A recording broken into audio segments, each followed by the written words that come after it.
இதில் இருக்கிற மெடிசன்லாம் கரெக்டாக எடுத்துக்கோங்க. ஒரு 10 நாளைக்கு அப்புறம் டாக்டர் வந்து பாருங்க. போய் பாருங்க. நர்ஸ், சொல்லுங்க. வார்ட் பாய் சுரேஷை நான் கொஞ்சம் பார்க்கணும். நீங்க? அவருக்கு தெரிஞ்சவங்க. சரி, ஒரு நிமிஷம் இருங்க.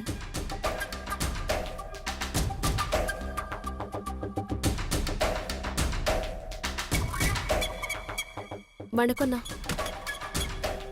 சந்தோஷ், இவர் தான் ஹாஸ்பிட்டல் ரெக்கார்ட்ல தேடி பார்க்க எனக்கு உதவி பண்ணாரு. எங்க குழந்தை பத்தி ஏதாவது டீடைல்ஸ் கிடைச்சதா? அன்னைக்கு அவங்க அழுதுகிட்டே வந்து ரெக்கார்ட்ஸை பார்க்கணுன்னு கேட்டாங்க. அதனால தான் நானும் பழைய ரெக்கார்ட்ஸுக்கு ரூமுக்கு கூப்பிட்டு போய் காமிச்சேன். இவங்களும் அங்கே போய் பார்த்துட்டாங்க.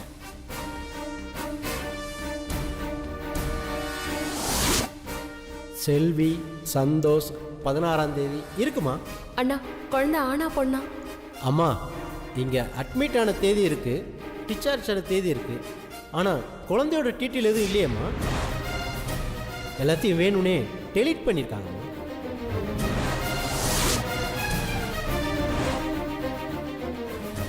ஃபைலில் டீட்டெயில் இல்லைன்னு சொன்னதுனால கம்ப்யூட்டரில் செக் பண்ணி பார்த்தோம். ஆனால் உங்கள் குழந்தையோட டீட்டெயில்ஸ் மட்டும் எரேஸ் ஆகிருந்தது. அது எப்படி சார்? எங்கள் குழந்தையோட டீட்டெயில்ஸ் மட்டும் எரேஸ் ஆயிருக்கும்? சார், நீங்கள் இப்போ என்கிட்ட விசாரிக்கிறது தெரிஞ்சா என்னோட வேலைக்கு தான் பிரச்சனை வரும் சார். எங்களுக்கு கொஞ்சம் உதவி பண்ணுங்க. எங்கள் குழந்தை பற்றின டீட்டெயில்ஸை நாங்கள் செக் பண்ணணும். அதனால் அந்த கம்ப்யூட்டர் ரூமை கொஞ்சம் திறந்து காட்டுறீங்களா? இல்லைங்க சார், அந்த கம்ப்யூட்டர் ரூமுக்கெல்லாம் முன்னாடி மாதிரிலாம் இப்போ போக முடியாது. ஐடி கார்டு இருந்தால் மட்டும்தான் உள்ளே போக முடியும். அப்படி இல்லைன்னா அந்த ஆட்டோமேட்டிக் டோருக்கு பாஸ்வேர்டு வேணும். ஆனால் அந்த பாஸ்வேர்டு எங்கள் ஹாஸ்பிட்டல் சேர்மனை தவிர வேற யாருக்குமே தெரியாது. அண்ணா, எப்படியாவது எங்களுக்கு உதவி பண்ணுங்கண்ணா. இல்லைங்க, இப்போ என்னால் எந்த உதவியுமே பண்ண முடியாது. இப்பெல்லாம் அடிக்கடி ஹாஸ்பிட்டலில் குழந்தைங்க காணாமல் போகுது நியூஸ் வந்ததுலேருந்து போலீஸ் அடிக்கடி ஹாஸ்பிட்டல் வந்து விசாரிக்குது. அதனால் எங்கள் ஹாஸ்பிட்டலோட சேர்மனும் ரூல்ஸ் எல்லாம் ஸ்ட்ரிக்ட் பண்ணிட்டாரு. இந்த விஷயத்த கூட நீங்கள் என்கிட்ட கேட்குறது டாக்டருக்கு தெரிஞ்சா என் வேலைக்கு தாங்க பிரச்சனை ஆகிடும். நீங்கள் போயிடுங்க. தயவு செஞ்சு என்கிட்ட பேசின விஷயம் எதையும் உள்ளே சொல்லிடாங்க. சரிங்க, அட்லீஸ்ட் உங்களுக்கு குழந்தைய பற்றின தெரிஞ்ச உண்மையாவது சொல்லுங்க. சார், மேடம் பிரசவப்போ நான் லீவில் இருந்தேன். மேடம் சொன்ன தகவலை வச்சு தான் அவங்க கேட்ட டீட்டெயில்ஸ் எல்லாம் நான் சொன்னேன். மற்றபடி எனக்கு எதுவும் தெரியாது சார். உங்களுக்கு இதுக்கு மேலே எந்த டீட்டெயில்ஸ் வேணுனாலும் டாக்டர்கிட்ட போய் கேட்டுக்கோங்க. நீங்களே உண்மையை சொல்ல மாட்டேங்கிறீங்க, அப்புறம் எப்படி டாக்டர் உண்மையை சொல்லுவார்? நான் உங்களுக்கு எவ்வளோ பணம் வேணாலும் தரேன். தயவு செஞ்சு அந்த கம்ப்யூட்டரை மட்டும் கொஞ்சம் திறந்து காட்டுறீங்களா? சார், இதுக்கு மேலே என்னால் எதுவும் பண்ண முடியாது. தயவு செஞ்சு என்னோட நிலைமையை புரிஞ்சுக்கோங்க. நீங்க இவ்வளவு நேரம் என்கிட்ட பேசுற விஷயம் தெரிஞ்சாலே பெரிய பிரச்சனை ஆயிடும் சார். ஹாஸ்பிட்டல் ஃபுல்லா சிசிடிவி கேமரா இருக்கு. தயவு செஞ்சு இங்கிருந்து போயிருங்க சார்.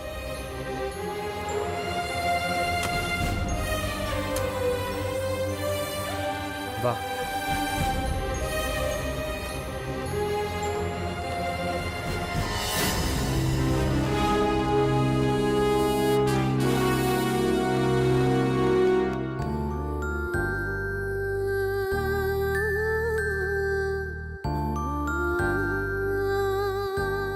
கண்ணு காட்டுங்க. இந்த கண்ணு காட்டுங்க. பிரியா, இங்க பார். இனிமே நல்லா ரெஸ்ட் எடுக்கணும். ஐயோ, எப்ப பார்த்தாலும் ரெஸ்ட் எடுன்னு சொல்றீங்க. நான் எப்பதான் வேலை செய்யறது? எனக்கு வேலை கொடுங்க டாக்டர். Very good. உடம்பு நல்லா இருக்கணும்னா நீங்க அப்பப்போ வேலை செஞ்சுட்டு இருக்கணும்.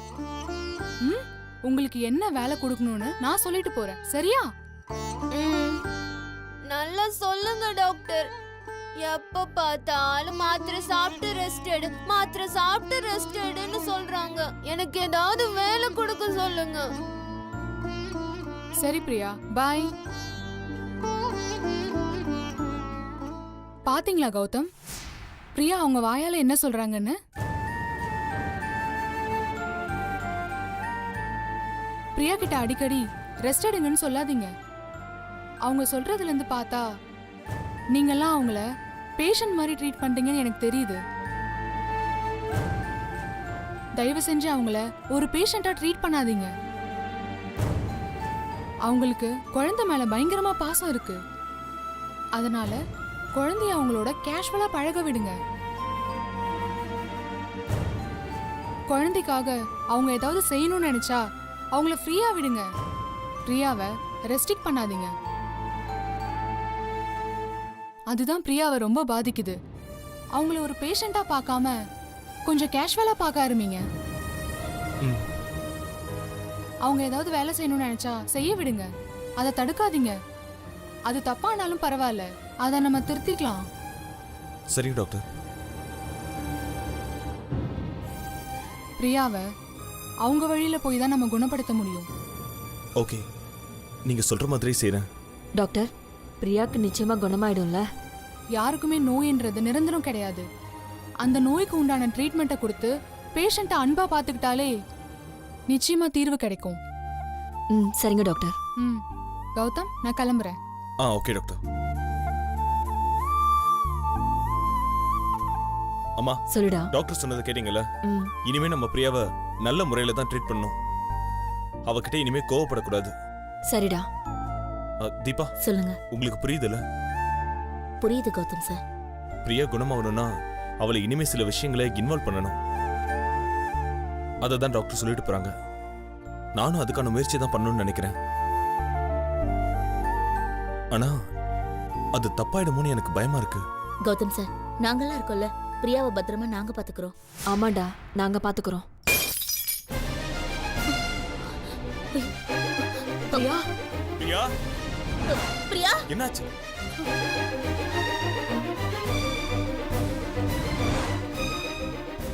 என்ன பாக்குறீங்க?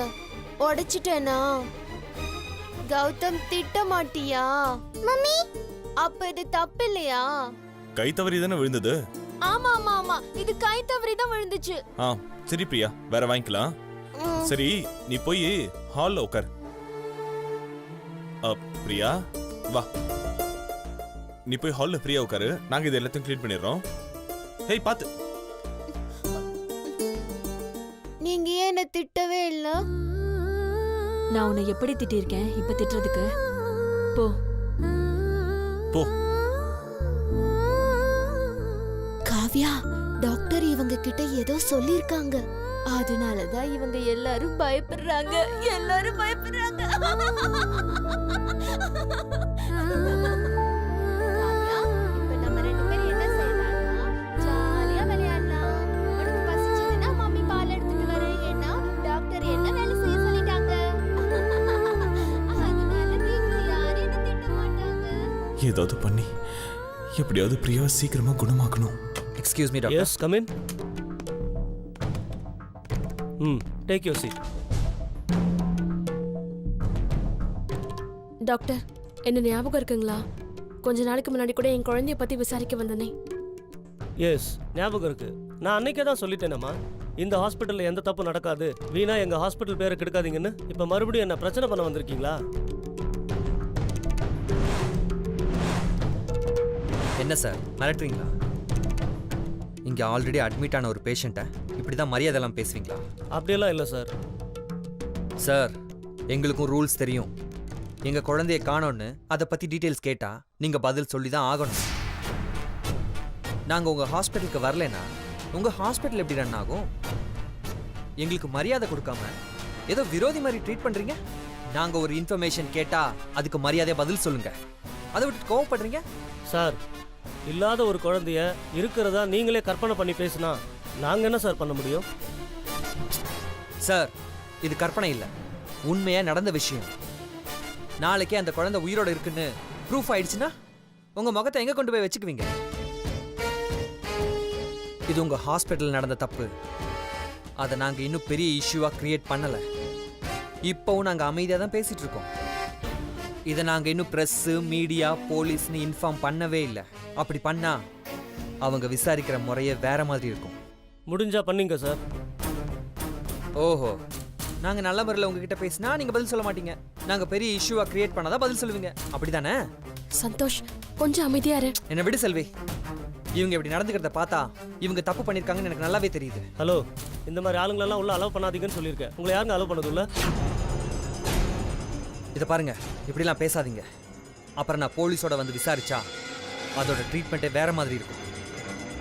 உங்களை மாதிரி டாக்டர்ஸ்னால தான் மற்ற நல்ல டாக்டர்ஸ்க்கும் கெட்ட பேர். ஒரு குழந்தைய தொலைச்ச பேரண்ட்ஸோட மனநிலைமையை புரிஞ்சுக்கங்க சார். நீங்க பாட்டு எதை பேசிட்டு இருக்கீங்க? உங்களுக்கு ஹாஸ்பிட்டலோட நேம் தான் முக்கியமா? இப்போ உங்களுக்கு என்னதான் சார் வேணும்? நாங்க சொல்றதெல்லாம் இந்த ஹாஸ்பிட்டல்ல தான் எங்க குழந்தை பிறந்துச்சு. அந்த குழந்தை இறந்ததா இல்லையான்னு எங்களுக்கு தெரிஞ்சாகணும். சார், குழந்தை பிறந்து இறந்துடுச்சு. அதோட பாடியை நீங்களே எடுத்துட்டு போய் செய்ய வேண்டியதை செஞ்சிட்டீங்க. இப்போ இத்தனை வருஷம் கழிச்சு இங்க வந்து கேட்டா நான் எப்படி சார் பதில் சொல்ல முடியும்? ஒருவேளை எங்களோட ஆப்போசிட் ஹாஸ்பிட்டல்ஸ் யாராவது உங்களுக்கு பணம் கொடுத்து பேச சொன்னாங்களான்னு நானே உங்க மேல டவுட் படுறேன். ஒருவேளை ஹிடன் கேமரா வச்சு இங்க பேசுறதெல்லாம் ரெக்கார்ட் பண்ணி எங்களை த்ரெட்டன் பண்ணி பணம் பறிக்க பாக்குறீங்களா? ஏங்க இப்போதைக்கு தேவையெல்லாம் பேசிட்டு இருக்கீங்க.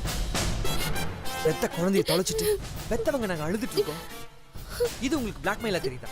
ஏங்க, எது இருந்தாலும் லீகலா வந்து பேசுங்க. அப்ப நான் பதில் சொல்றேன். இப்போ நீங்க கிளம்பலாம். ஓஹோ, நான் உங்களை எங்க பார்க்கணுமோ அங்க பாத்துக்கிறேன். வா செல்வி.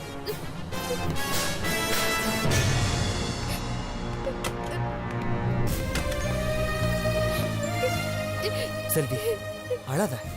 இவங்க கிட்ட எல்லாம் பொறுமையா பேசினா சரி வராது. இவங்க பேசும்போதே தெரியுது இவங்க ஏதோ தப்பு பண்ணிருக்காங்கன்னு.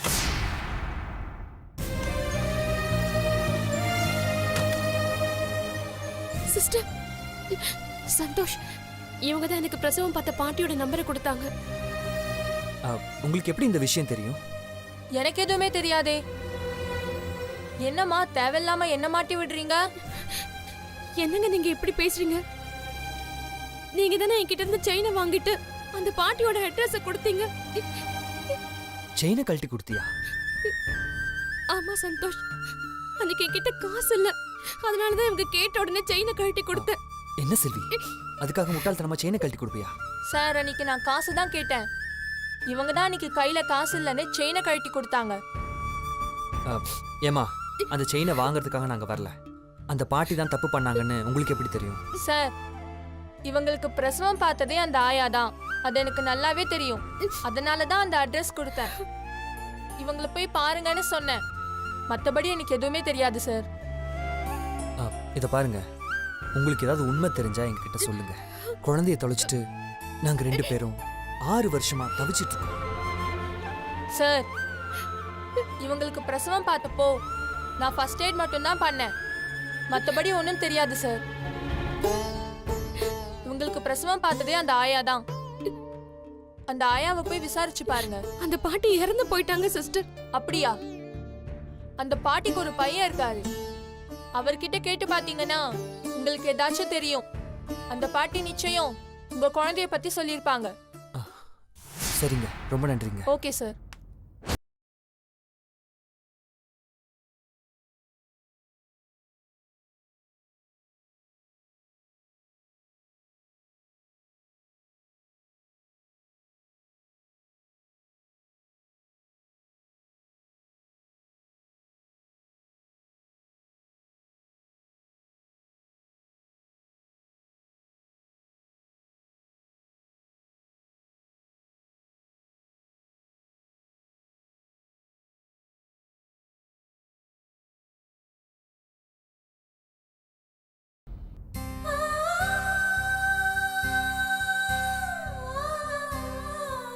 காவ்யா குட்டி, நீங்க மேக்கப் போட்டுப்பீங்களா?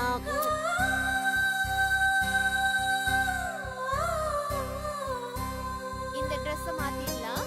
மாமி உனக்கு நல்ல Dress வாங்கி தரேன். ஐஸ்கிரீமும் வாங்கி தருவேன். அதனால காவ்யா பாப்பா குட் கேர்ள் இருக்கணும், சரியா? பாப்பாக்கு பசிக்குதா? தூக்கம் வருதா? மம்மி பாட்டு பாடவா? தூங்குறீங்களா? நீ செல்ல குட்டி. பிரியா கிட்ட அடிக்கடி ரெஸ்ட் எடுங்கன்னு சொல்லாதீங்க. தயவு செஞ்சு அவங்கள ஒரு பேஷண்டா ட்ரீட் பண்ணாதீங்க. குழந்தைய அவங்களோட கேஷுவலா பழக விடுங்க. அவங்க ஏதாவது வேலை செய்யணும்னு நினைச்சா செய்ய விடுங்க. அதை தடுக்காதீங்க. அது தப்பானாலும் பரவாயில்ல, அதை நம்ம திருத்திக்கலாம். சரிங்க டாக்டர். பிரியாவை அவங்க வழியில போய் தான் நம்ம குணப்படுத்த முடியும். காவ்யா பாப்பா சாப்பிட்டீங்களா?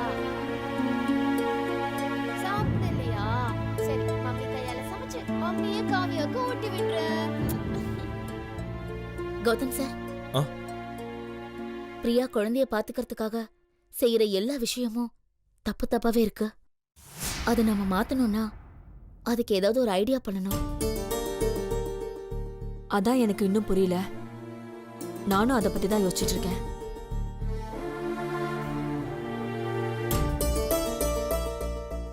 இப்படி பண்ணா இப்படி இருக்கும். என்னடா? பிரியா பண்ற மாதிரியே நாமளும் அஞ்சலிக்கு பிடிக்காத சில விஷயங்களை பண்ணுவோம். அஞ்சலி, டாடி அதை சொல்ல வரலமா. நாங்க சும்மா விளையாட்டுக்கு வேணும்னே உனக்கு தெரிஞ்சு தப்பா சமைக்கிறது, தப்பா மேக்கப் போட்டு விடுறதுன்னு எல்லாம் செய்வோம். நீ அதை பிரியா மம்மிட்ட காட்டினா பிரியா கோவப்பட்டு உன்னை சரி செய்வாள்ல, அதைத்தான் டாடி சொல்ல வராரு. மா கரெக்ட்மா. ம். அப்படி நம்ம பண்ணும்போது பிரியா குணமாகறதுக்கு நிறைய வாய்ப்புகள் இருக்கு. முதல்ல நம்ம எல்லாருமே சேர்ந்து பிரியாக்கு பிடிக்காத சில விஷயங்களை செய்வோம். டாடி எனக்கு எதுவும் ஆகாதுல்ல? எதுவும் ஆகாது அஞ்சலி. மா, இது சூப்பரான ஐடியாமா. நாம ஒரு விஷயத்த தப்பா பண்ணும்போது அதை பாக்குற பிரியாவுக்கு அந்த விஷயத்த சரியா செய்யணும்னு தோணும். அதனாலதான் இந்த ஐடியா ரொம்ப கரெக்ட்னு எனக்கு தோணுதுமா. ஆமா, எனக்கும் இதான் கரெக்ட்னு தோணுது. இன்னைக்கே நாம செஞ்சு பார்ப்போம். நாம இதை செய்யணும்னா அஞ்சலியோட ஒத்துழைப்பு நமக்கு வேணும். அஞ்சலி, உனக்கு ஓகேவா? எனக்கு ஓகே டாடி. பிரியா மாமி குணமாகறதுக்காக நான் என்ன வேணா செய்ய தயாரா இருக்கேன். சமத்து.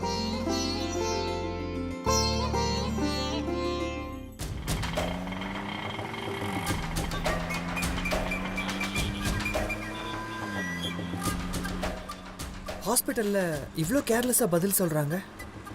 இவங்க பேசுறத வச்சு பார்க்கும்போது எனக்கே டவுட்டாக தான் இருக்கு.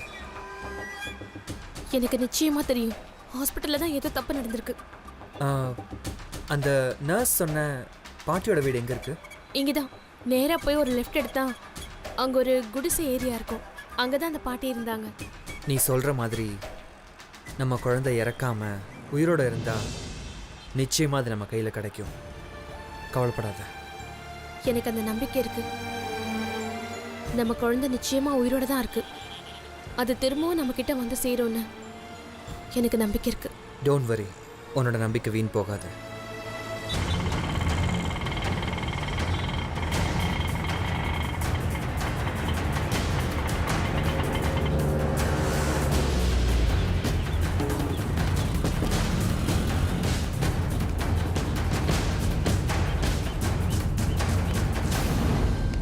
சந்தோஷ், வீடு பூட்டிருக்கே.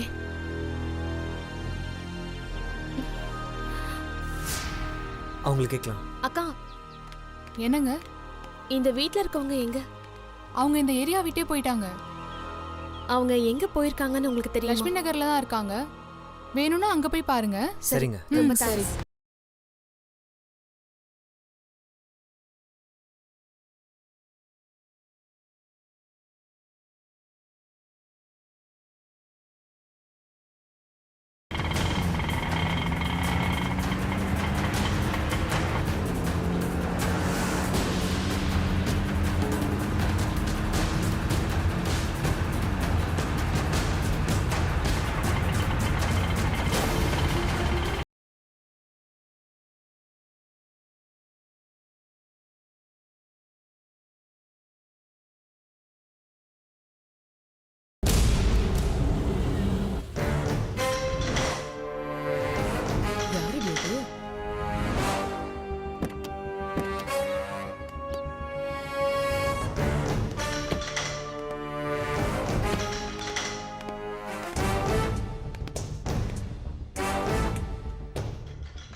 என்ன யாருப்பா வேணும்?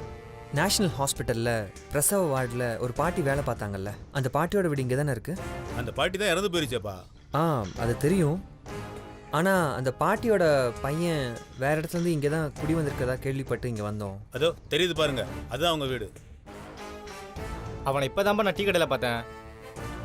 அம்மா, நீங்க தானே அந்த பாட்டி செத்தப்ப வீட்டில் வந்து அழுதுகிட்டு இருந்தீங்க? ஆமாம்மா, அந்த பாட்டி தான் எனக்கு பிரசவம் பார்த்தாங்க. எனக்கு குழந்தை பிறந்தப்போ எனக்கு வேண்டாதவங்க யாரோ அவங்க கிட்ட பணத்தை கொடுத்து என் குழந்தைய மாற்றி வைக்க சொல்லியிருக்காங்க. அதனால பாட்டியும் என் குழந்தைய மாற்றி வச்சிருக்காங்க. அந்த பாட்டிக்கு தான் என் குழந்தைய பத்தின எல்லா ரகசியமும் தெரியும். நான் அவங்க கிட்ட இதை பத்தி விசாரிக்கும் போது அவங்க உண்மையை சொல்றதுக்குள்ள இறந்து போயிட்டாங்க. பாத்தியா கிழவி இப்படி பண்ணான்னு யாருக்கு தெரியும்? ரொம்ப நல்ல கிழவின்னு நினைச்சேன், இப்படி பாவத்தில் பண்ணி வச்சிருக்கா. ஆமாண்ணே, நான் கூட இந்த மாதிரிலாம் நினைக்கவே இல்லைண்ணே. அவங்க எதுக்காக யார் சொல்லி இந்த மாதிரி பண்ணாங்கன்னு எனக்கு தெரியலம்மா. மா யாரு சொல்லியிருந்தாலும் இப்படிப்பட்ட பாவத்தை பண்ணியிருக்கலாமா? உங்க பையன் வரட்டும், நானே கேட்கிறேன். வந்துட்டான். உங்க அம்மா என்ன காரியம் பண்ணிருக்கா தெரியுமா? என்ன பண்ணாங்க? ஆஸ்பத்திரியில குழந்தையவே மாத்திருக்கா. என்ன சொல்றீங்க?